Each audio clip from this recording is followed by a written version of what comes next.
Hi, this is Simone Cohen from Chocolate Audio, and this video is going to show you the features and particularities of the drummer engine we developed.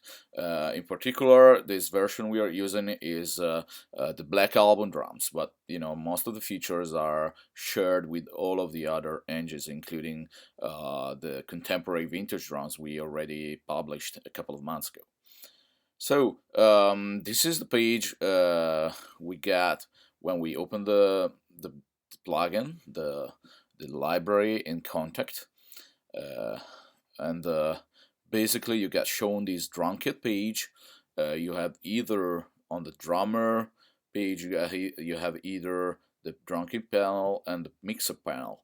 The opening happens on the drum kit panel. The drum kit panel shows a beautiful 3D rendition of the kit being used. On products with multiple kits, the kit will update showing the kit that is actually loaded in that moment. In this case, we just have one kit, and these menus give you a number of choices based, of course, on the library. In this case, for example, we can either have the 24 by 16 kicks actually, because there's two of them, as you can see, or we can have the same kicks but being swapped in the mapping. So you will play the right kick as the main kick, and vice versa. Snare choice gives you two different snares.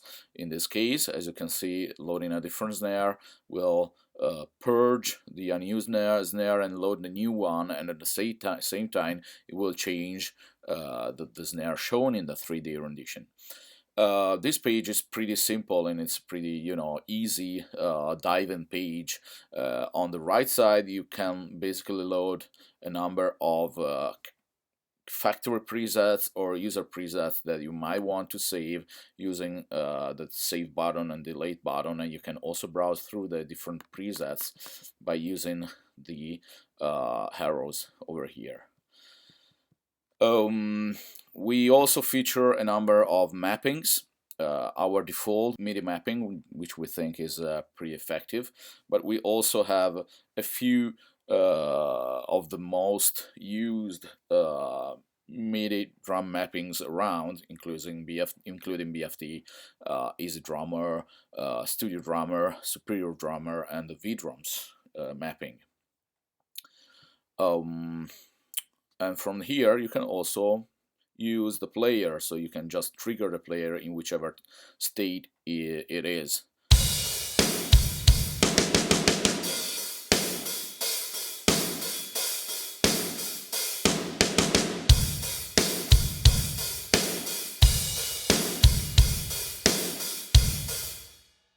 So that's it for this page. Let's take a quick look at the preferences, which are quite interesting. You can disable round robins, which is, it could be useful sometimes when you want to be certain that you always trigger the same sample for that same velocity. For example, this library features no less than 11 round robins for kicks and snares, and 5 for toms and cymbals, and 4 for the hi-hats. So I mean, it's pretty hard to hit to really hear any kind of of repetition in the samples. So even at the same velocity, in this way, with disable round robins, you can pretty much hear that we always playing the same sample. Let's turn it off.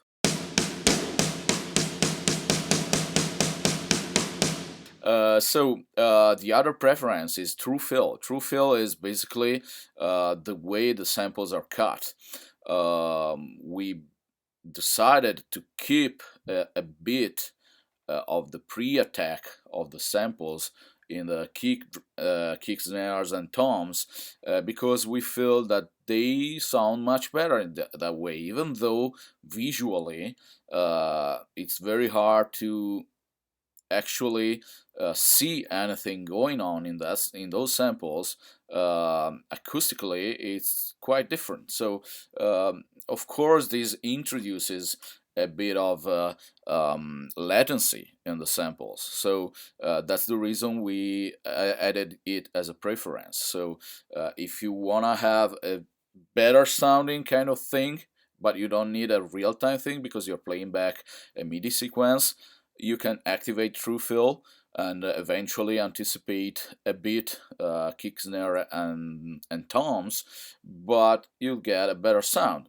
But if you want to use real-time drums or your programming or whatever else, I mean, it's a really tiny fraction of time, but it might kind of bother you playing in real time with it.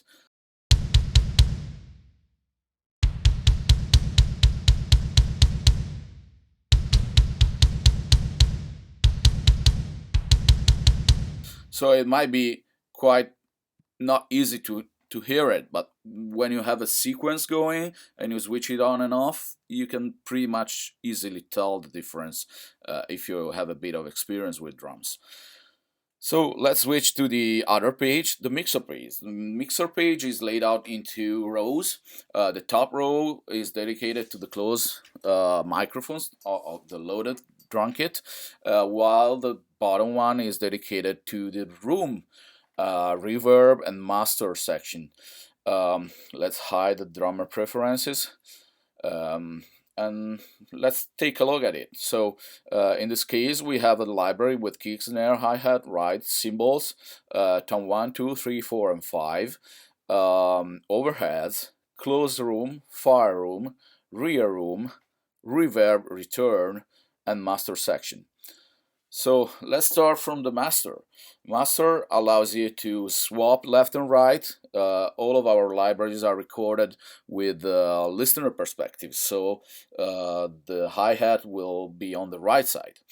But if you're a drummer or if you prefer a different kind of setup, you can swap it and have it, with the hi-hat on the left side. Another control is width, basically. Uh, Goes all the way from mono to expanded stereo, but be aware that you might end up with some phase cancellation in mono if you expand it past 12 o'clock. If I open edit, I will see 5 different panels being available. On the top, I see a set of presets that I can delete and save also on my own. These are all factory presets for this library.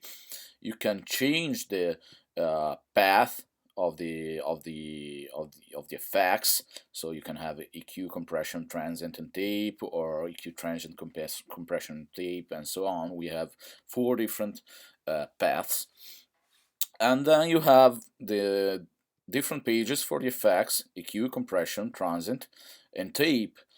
These little LEDs are clickable and turn on and off the effect, so you don't need to access the effect page in order to turn it on or off.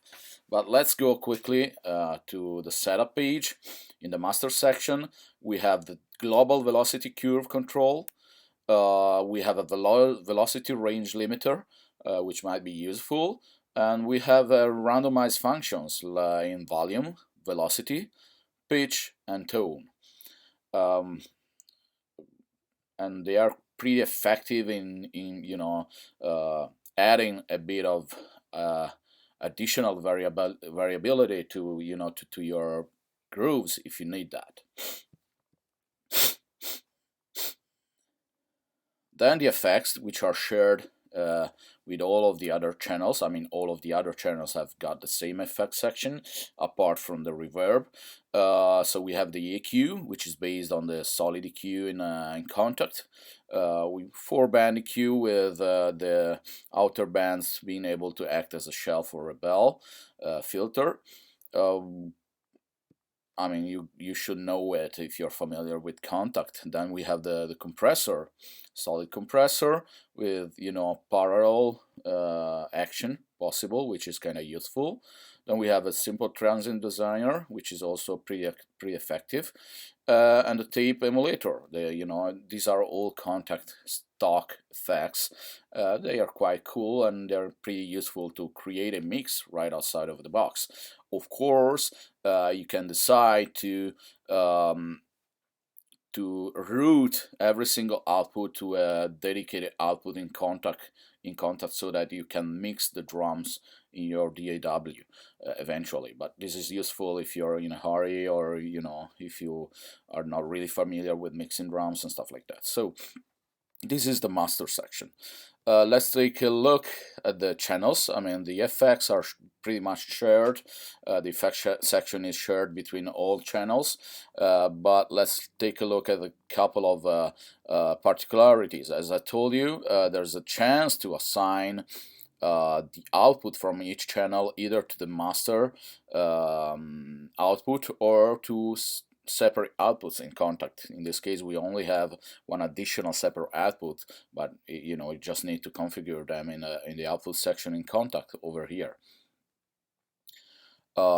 Let's take a look in this case at this kick drum in this library.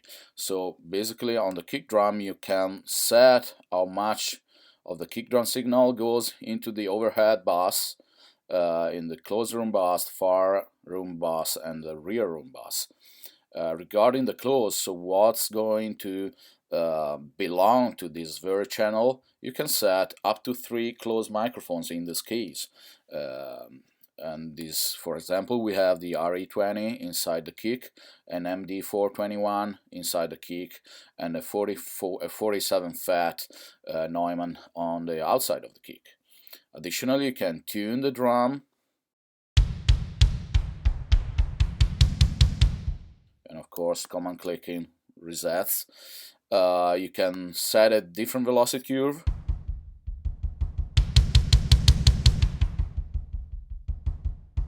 Okay, and of course, as I told you, you can set the relative level of the microphones. So let's hear the MD421.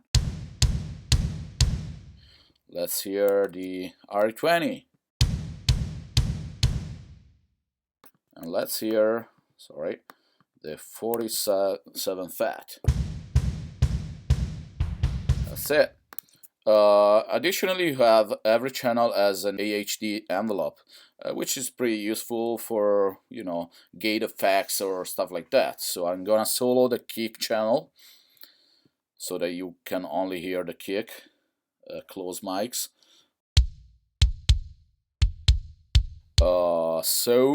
You can set the attack.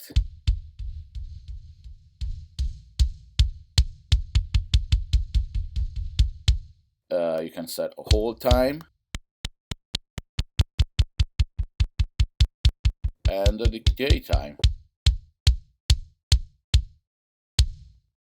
This is the default setting, of course. Okay, same goes for all of the other channels, but every channel has got some particularities. Also look at the mixer. When you switch channel, it will remain on the same page, so when you change settings in consecutive channels, you don't have to dive through tons of different pages. So Snare, same rooms, close, we have a bottom mics, a top SM57 on the top, and a KM Neumann 86 on the top, which we can mix. And we have a master bleed, which we can turn on and off, which will basically turn on the bleeding of the other drums inside the snare mics. Velocity curve, tuning, attack, hold, and decay. Let's take a listen to the snare drum.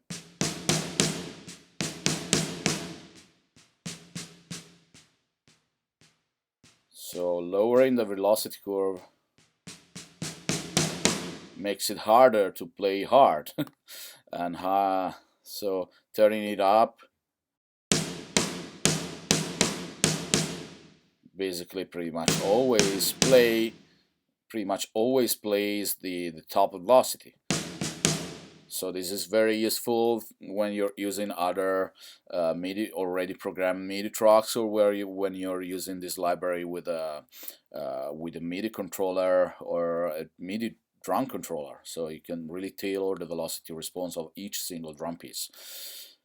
Let's go to the hi-hat. Hi-hat gives us two different close mics, the same rooms. An interesting thing in the hi-hat setup is the opening. Basically, the opening will tell the system how much openings you will have at your disposal when using the variable hi-hat, which you can find in our mapping on A sharps, A sharp 1 and A sharp 0 for tip and shank. The variability gets triggered by either foot control, so MIDI CC4, or the modulation, so MIDI CC1.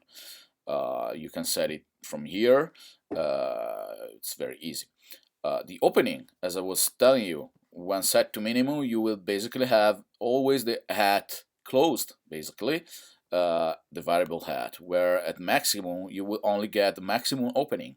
So this is pretty useful if you want to experiment with, you already have a hi-hat pattern program with, the modulation wheel or the full control, and you want to try changing the opening of the hi-hat without, getting crazy, or even to tailor the response of the hi-hat when using an E-drum set, for example. So this is pretty useful. Let's go to the right channel, articulation level. This is the particularity, in this case, edge, bow, and bell levels. Cymbals are particular. On other libraries are shared with the percussions. So we have a custom EQ and high pass, which could be useful for cymbals, closed cymbals, of course. Levels fed to the room channels, envelope, tuning, and velocity curve. Let's look at the tom-toms.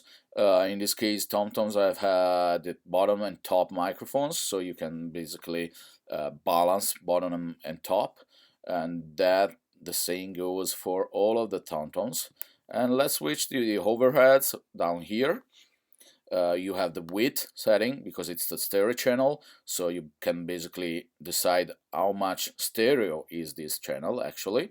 But in the setup page, you also have a pan pot control, so you can also pan the channel regardless of the width settings. You also have an AHD envelope, which gets applied to all of the groups, ending up in the overheads, which is kind of cool because you can emulate some kind of strange, let's say, gate effects only in the overhead channels or the other room channels, as we can see right now. Same goes for the room close with pan pot and envelope. The far room, same thing. And the rear room has the particularity of being a mono channel, so we only have a pan pot, no width, of course, and the usual suspect, the envelope. We already took a look at the master section, which is fine, and then let's take a look at the reverb. Reverb basically is an IR, impulse response based reverb, pretty effective. All of the impulse responses are our custom production. They belong to our own collection of impulse responses, either from real spaces that we kind of recorded into along the years, or from real hardware, be it digital reverbs or real plate reverbs and stuff like that. So they're pretty useful, and they're really tailored to the drums, so they can add quite a bit of involvement in the overall sound. This walkthrough is pretty much over. I cannot remind you that you can basically set anything over here and save it as a preset in the global preset zone. You also have presets for each single separate channel, and one of the particularities of this editor is that basically you get the chance to see at the same time one of the closed channels and at least one of the room or masters, which is kind of useful when you're when you're mixing, or when you're trying to get a sound out of drums, to be able to control more stuff more quickly, rather than clicking and opening and closing and opening and closing stuff all around. So thanks a lot for watching this video, and I really hope you will enjoy using these amazing drums as much as we enjoy developing, recording, and producing them for you. Thank you.